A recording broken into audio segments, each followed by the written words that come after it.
আসসালামু আলাইকুম প্রবাসী ভাই বোনেরা, সবাই কেমন আছেন? আলহামদুলিল্লাহ, সবাই আশা করি ভালো আছেন।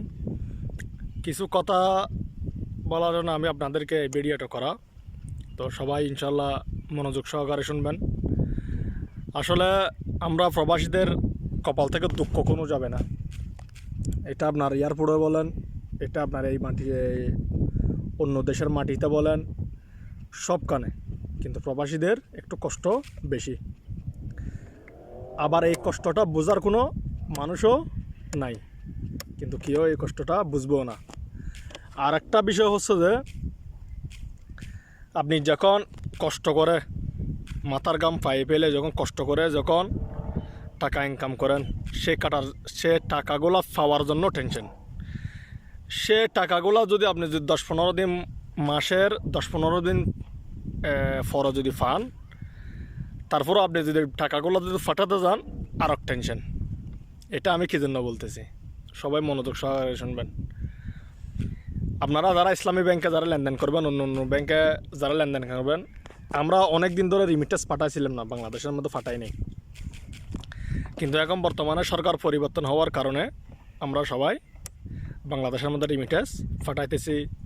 এখন একদিনে অনেক কোটি কোটি ডলার কী করতেছে, প্রবাসীরা বাংলাদেশের মধ্যে ডলার পাঠাইতেছে।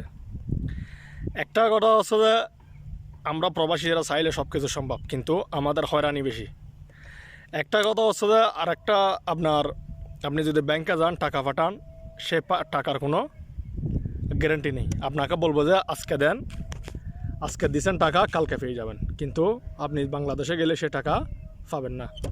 আমি আজকে 7 দিন হয়েছে ইসলামী ব্যাংকের মধ্যে টাকা পাঠাইছি বাংলাদেশের মধ্যে, কম হোক বা বেশি হোক, যতগুলো হোক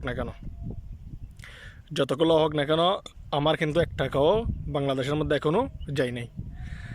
ইসলামী ব্যাংকের মধ্যে আপনার টাকা নিয়ে নিয়েছে, পেপার দিছে, সবগুলো আছে, কিন্তু আজকে 7 দিন হয়ে গেছে আমি এখনও কোনো টাকা পাই নাই। তাদের নাকি অফ হয়ে গেছে, তাদের ব্যাংকে নাকি কীরকম হামলা হয়েছে, তাদের নাকি অনেক সমস্যা হয়েছে।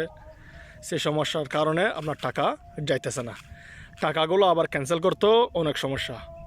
তার জন্য যারা টাকা পাঠাবেন, প্রবাসী ভাইরা যারা টাকা পাঠাবেন, একটু ধৈর্য সহকারে দেখে শুনে টাকা পাঠাবেন।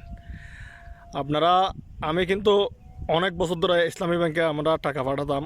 ইসলামী ব্যাংক আমরা জানি সবাই ভালো, কিন্তু ইসলামী ব্যাংকে নাকি হামলা হয়েছে, কীরকম কী সমস্যা হয়েছে। অন্য ব্যাংকের কথা ভাই জানি না, আমি ইসলামী ব্যাংকের কথা বলতেছি। টাকা পাইতে আমি আজকে 7 দিন টাকা পাঠাইছি, আমি কোনো টাকা পাই নাই, 1 টাকাও পাই নাই। তো তার জন্য সবাই ধীরে আস্তে বুঝে টাকা পাঠাবেন, অবস্থা বুঝবেন, তার জন্য টাকা পাঠাবেন। ইমার্জেন্সি হলে আপনি অন্য লাইনে টাকা পাঠান, ব্যাংকের মধ্যে টাকা পাঠাবেন না ইমার্জেন্সি হলে। আপনার যদি ইমার্জেন্সি যদি না হয়, আপনি রিমিটেন্সের জন্য আপনি ব্যাংকে টাকাটা পাঠাতে পারেন। আমি আজকে 7 দিন কোনো টাকা পাই নাই। তো তার জন্য আমার প্রবাসী ভাইরা সবাই কথাগুলো শুনবেন, বুঝবেন, সবাই সাবস্ক্রাইব করে নেবেন আমার নতুন নতুন ভিডিওগুলো হতে, সবাই আমার পাশে থাকবেন। সবাইকে ধন্যবাদ এবং আসসালামু আলাইকুম।